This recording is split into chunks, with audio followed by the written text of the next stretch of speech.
What you're about to hear will leave you speechless. This is the kind of story that makes you question everything about safety, justice, and what one man will do when the system fails.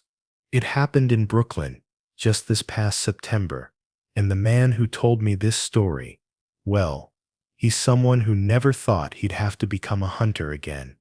The humid September night in Brooklyn carried that familiar danger Frank Williams knew too well. At 68 years old, the retired infantry soldier hadn't slept properly since Vietnam. Most nights, he wandered the subway stations, finding strange comfort in the rhythmic sounds of trains and the occasional late-night traveler.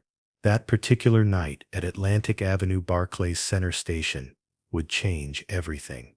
Frank noticed her immediately when she descended the stairs at 11:47 p.m. Oksana Petrenko moved with the tired grace of someone finishing a 12-hour shift. Her blonde hair fell loosely around her shoulders, and despite the exhaustion etched on her face, her eyes still held that immigrant's hope. 2 years in America, working as a nurse at Kings County Hospital, sending every spare dollar back to Ukraine, where her family waited, praying the war would end. The train arrived with its familiar screech. Frank entered the same car as Oksana, keeping to the corner as he always did. The car was nearly empty. Maybe 5 other passengers, all lost in their phones or their own exhaustion. As they approached Nostrand Avenue, Frank's instincts, honed through 13 months in the jungle, started screaming. Before we continue with this incredible story, hit that subscribe button for more unbelievable true stories that will leave you questioning everything you thought you knew about justice. Marcus Johnson had entered at the previous stop, 24 years old. Black hoodie pulled up, despite the warm night, moving through the car with predatory purpose. Frank had seen that walk before Minsagon alleys, in firebase perimeters at 3 a.m. The walk of someone about to do violence. When Marcus sat next to Oksana, she instinctively pulled her purse closer. He leaned in, said something. She shook her head, tried to move away. Frank started closing the distance, his old bones protesting. The train was slowing for Franklin Avenue when Marcus stood up.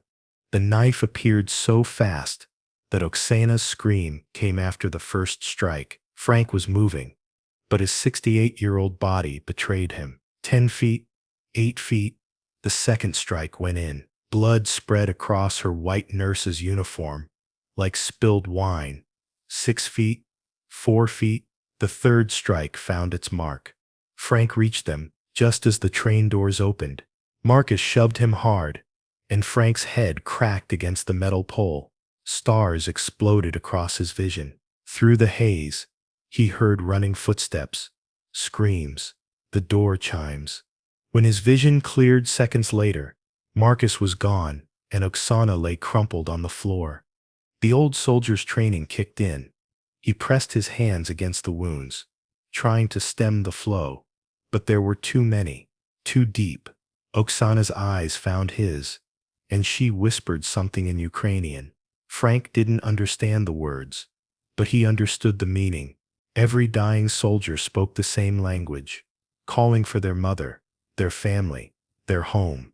Other passengers screamed. Someone was on the phone with 911. Frank cradled Oksana's head in his lap, watching the light fade from her eyes. She was 24 years old. She'd traveled thousands of miles to escape war, only to die on the dirty floor of a Brooklyn subway car. When Frank checked for a pulse and found none, something inside him that had been dormant for 40 years suddenly roared back to life. The police sirens were still minutes away when Frank stood up. His pants were soaked with Oksana's blood. But Frank wasn't waiting for the police. On the platform, he spotted something knee drops of blood leading away from the scene. Marcus must have cut himself in the struggle. Frank had tracked wounded Viet Cong through monsoon rain, with less to go on. The blood trail led up the emergency exit stairs. Frank followed, his knee screaming from an old shrapnel wound. On the street level, The drops continued north on Franklin Avenue. Most people wouldn't notice them in the dim streetlight, but Frank had spent months reading trail signs in jungle darkness. The drops were getting larger. Marcus was bleeding more heavily. 2 blocks north, the trail turned east into Crown Heights. Frank's breathing was labored, but he pushed forward. In Vietnam, he'd once tracked an enemy sniper for 18 hours through mountain terrain. This was just Brooklyn concrete. The anger burning in his chest gave him strength. His legs no longer had. But a sil shoke Lan, Shay was yet to come. The blood drops led to Prospect Park. Of course, Frank thought, every predator needs a den. The park at night was perfect, dark, isolated, with multiple escape routes. Frank had hidden in enough forests to know how Marcus would think. He'd go for high ground with good sight lines. The Vale of Kashmir fit perfectly. Frank entered the park, staying in shadows. His breathing was controlled now, the way Sergeant Morrison had taught him in 1968. The blood trail was harder to follow in the grass, but Frank found disturbed leaves, a partial footprint in mud. Marcus was moving slower, probably weakening from blood loss. Near the boathouse, Frank heard it, labored breathing, someone talking on a phone. He crept closer, using trees for cover. Marcus was slumped against a tree, pressing his hoodie against his left hand. In the moonlight, Frank could see the deep gash across his palm. The kid was arguing with someone, demanding they pick him up. Frank had a choice. He could call 911, give them the location, let the system handle it. The system that would probably give Marcus 10 years, maybe 15 if the prosecutor was good. The system that would let him out in 7 for good behavior. The system that had failed Oksana. Frank thought about Oksana's eyes as she died, thought about her family in Ukraine, waiting for money that would never come, waiting for news that would destroy them, thought about all the soldiers he'd seen die for nothing in Vietnam. At least this death could mean something. Marcus ended his call and tried to stand. That's when he saw Frank emerging from the shadows. The young man's eyes went wide with recognition. Frank didn't run at him, didn't charge. He walked forward with a measured pace of inevitability. Marcus tried to run, but stumbled, his blood loss making him dizzy. Frank caught him easily. Marcus swung with his good hand, but Frank had been dodging stronger men since before Marcus was born. He grabbed Marcus's wrist, twisted it behind his back, forced him to the ground. Marcus screamed for help, but the park was empty. What happened next is something Frank would never fully tell me. He mentioned a conversation, Marcus crying, begging, finally confessing. He'd been high, needed money, thought the foreign girl would be an easy target. He didn't mean to kill her, he said. The knife just kept going in.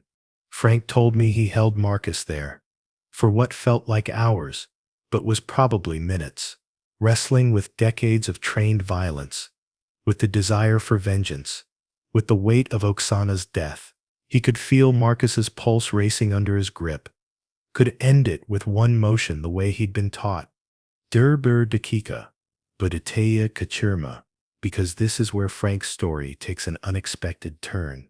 Frank heard voices approaching, teenagers, probably sneaking into the park to smoke. In that moment, Frank made his choice. He zip-tied Marcus's hands with the restraints he'd carried since Vietnam, a habit he never broke.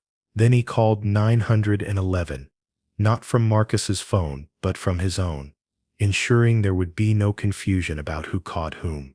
When the police arrived, they found Frank sitting on Marcus's back, the younger man's face pressed into the dirt.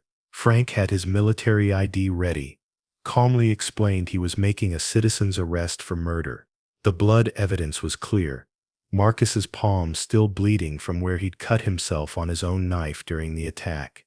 The media called Frank a hero, but he refused every interview. At Marcus's trial, Frank testified with military precision about what he'd witnessed. He looked at Oksana's family, who had flown in from Ukraine and saw his own ghost reflected in their grief. Marcus got life without parole, the surveillance footage, and Frank's testimony making it impossible for any jury to acquit. But here's what the news didn't report. What Frank told me months later in a bar in Bay Ridge.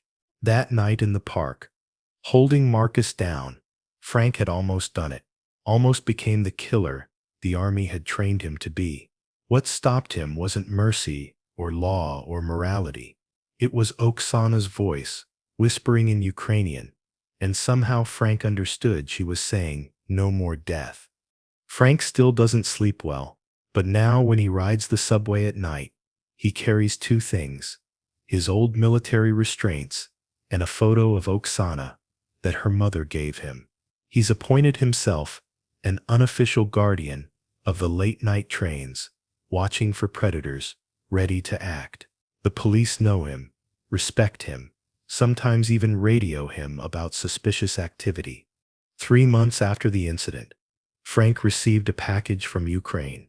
Inside was a hand-knitted scarf and a letter in broken English from Oksana's mother. She thanked him for giving her daughter justice, for ensuring her death wasn't meaningless. She wrote that in Ukrainian culture, when someone dies protecting others, they become an angel. She believed Oksana was watching over Frank now, guiding his protective mission. Ista tam bunoktada. Hershey deishti in Frank's life. Frank started visiting Oksana's grave every Sunday at Cypress Hills Cemetery. He'd bring fresh flowers, sunflowers, because her mother mentioned they were her favorites. Other Ukrainian immigrants began joining him, creating an informal memorial group. They shared stories of their own struggles, their fears, their hopes for safety in their adopted home. One day, a young Ukrainian woman approached Frank at the cemetery. She was a new nurse at Kings County Hospital, working the same shift Oksana had worked. She was terrified, she admitted, taking the subway home at night. Frank offered to ride with her, and soon word spread. Frank became an informal escort service for night shift workers, especially immigrant women, riding the trains until dawn. The Marcus Johnson trial revealed something darker. He'd been following Oksana for weeks, learning her schedule. There were photos on his phone, taken without her knowledge. He'd specifically targeted her because she was foreign, thinking she'd be less likely to fight back or be believed. The prosecutor found evidence of previous assaults, victims too frightened or unable to press charges. Frank learned that Oksana had been 2 months away from bringing her younger sister to America. She'd saved almost enough money, had started the visa paperwork. Her sister Yulia was 19, dreaming of studying medicine in New York. After Oksana's death, Yulia aged overnight, her dreams crushed along with her sister's life. But the story doesn't end with tragedy. Frank, who had no family of his own, no children or grandchildren, did something extraordinary. He used his veterans' benefits and pension to establish the Oksana Petrenko Fund. It pays for safe transportation for night shift immigrant workers and provides self-defense training specifically designed for subway situations. Hinus and Buk Surprizi Germidin, because what Frank discovered changed everything. 6 months after Oksana's death, Frank received a call from a detective in Queens. They'd arrested another man, Terrell Washington, for a similar attack. When they searched his apartment, they found something chilling. Notebook with detailed plans for subway attacks, specifically targeting immigrant women. Marcus Johnson's name was in there. They'd been working together, part of a loose group that shared information about vulnerable targets. The investigation exploded. 7 men were eventually arrested, all connected through social media groups, where they bragged about their attacks, shared victim photos, and planned new assaults. Oksana hadn't been random. She'd been selected, stalked, and marked for death by a predator network that had operated for 2 years. Frank's capture of Marcus had been the thread that unraveled everything. The FBI got involved, finding connections to similar groups in Chicago, Los Angeles, and Houston. The media called it the largest prosecution of a serial assault ring in NYC history. Frank was invited to testify before Congress about subway safety, but he declined. He had work to do on the trains. Today, Frank is 70 years old. He still rides the subway every night, from 11 p.m. to 5 a.m. The Guardian Angels tried to recruit him, but Frank works alone. He stopped 14 assaults in 2 years, made 6 citizens' arrests, and become a legend among late-night commuters. They call him the Night Watchman, though Frank prefers no title at all. Marcus Johnson is serving life in Attica. He was attacked in prison by Ukrainian gang members who knew Oksana's story. He survived, but required extensive surgery. He wrote Frank a letter once, asking for forgiveness. Frank never responded, but he kept the letter. Sometimes, he reads it on his subway rides, remembering that September night when everything changed.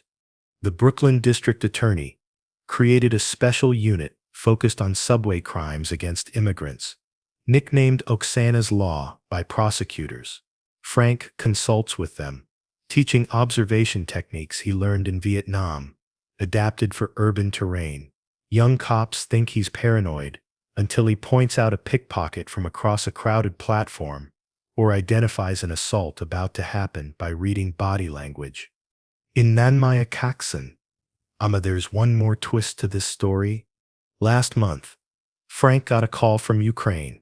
It was Yulia, Oksana's sister. She'd made it to America through a refugee program, was starting medical school at SUNY downstate in Brooklyn.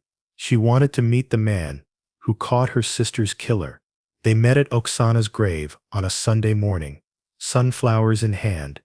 Yulia told Frank something that shook him.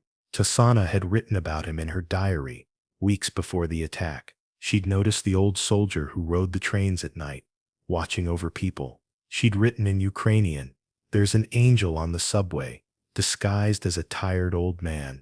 I feel safer when he's in my car." Frank broke down for the first time since Vietnam. All those nights he'd been watching. Oksana had been watching him too. She'd recognized a protector, even before he knew that's what he'd become again. Yulia gave him Oksana's diary, translated into English. The last entry, written hours before her death, said, "Tonight feels different, but the Guardian is here. I'm not afraid." Now Yulia rides with Frank sometimes, learning his routes, his techniques. She plans to continue his work when she becomes a doctor, riding the late shifts, watching over other vulnerable immigrants.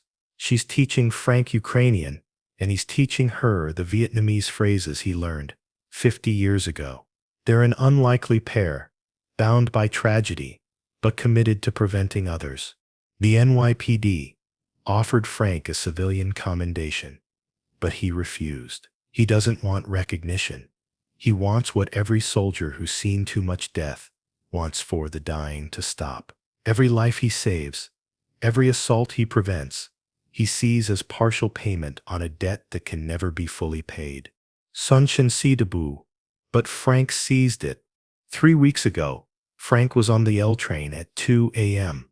when he noticed something familiar: a young man in a hoodie, moving through the car with that same predatory walk. Frank followed him for 3 stops, watched him target a young woman, probably Eastern European from her features. Frank didn't wait for the attack. He sat down next to the woman, started a loud conversation about his grandchildren, who didn't exist, making it clear she wasn't alone. The predator moved off, but Frank followed. At the next stop, the man exited, and Frank was right behind him. On the platform, Frank confronted him, found a knife in his pocket, and held him for police.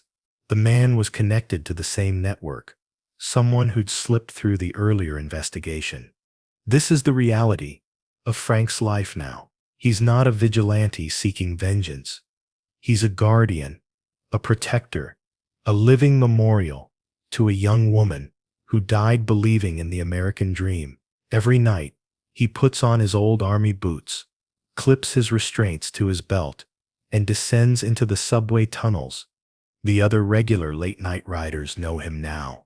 They nod respectfully, sometimes offer him coffee, occasionally whisper about problems they've noticed. Frank has become part of the subway's immune system, a white blood cell fighting infection. He knows he can't save everyone, can't stop every predator, but he can try. Oksana Petrenko was 24 years old when she died. She'd been in America for 2 years, 3 months, and 14 days. She'd saved $47,000 to bring her family to safety. She'd treated hundreds of patients at Kings County Hospital, many of them immigrants like herself, scared and hurt and far from home. Her death created a protector who saved dozens of lives, exposed a predator network, and changed how New York thinks about subway safety. Frank Williams is 70 years old. He hasn't slept well since 1969. He has shrapnel in his knee, arthritis in his hands, and memories that would break most people. But every night, he descends those subway stairs with purpose, because somewhere in Brooklyn, a young immigrant woman is taking the train home from a late shift, tired and vulnerable and alone. Except she's not alone. Frank is there, watching from the corner of the car, ready to act. The night watchman of Brooklyn, guardian of the late shift, protector of the vulnerable. He'll keep riding until his body gives out, and when that happens, Yulia and others he's trained will take his place. The subway still isn't safe. It probably never will be, but it's safer than it was on that September night when Oksana Petrenko died and Frank Williams was reborn. In the end, that's all any of us can do. Make our small corner of the world a little less dark, honor the dead by protecting the living, and hope that someday, somehow, it will be enough. Marcus Johnson will be eligible for parole in 2054. He'll be 55 years old. Frank will be long dead by then, but he's made sure Marcus's name is known to every Ukrainian immigrant organization in New York. Justice might sleep, but it never forgets. The last thing Frank told me, sitting in that Bay Ridge bar, was this: I spent 13 months in Vietnam learning how to kill. I've spent the last 2 years learning how to save. Oksana gave me that gift with her death. Every life I protect is a thank you to her, a promise that her death meant something. Tonight, while you're safe in your bed, Frank Williams is riding the Brooklyn subway.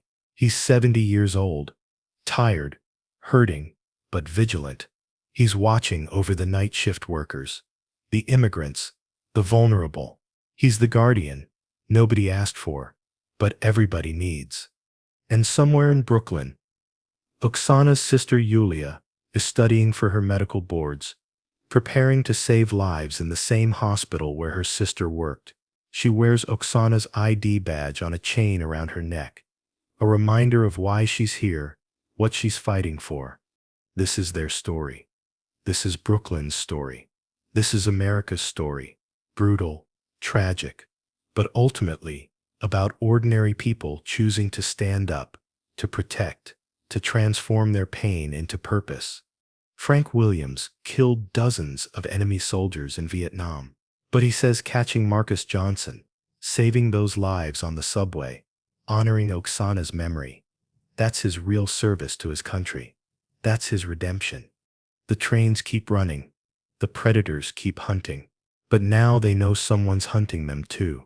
An old soldier who doesn't sleep, doesn't quit, doesn't forget. The night watchman is on duty.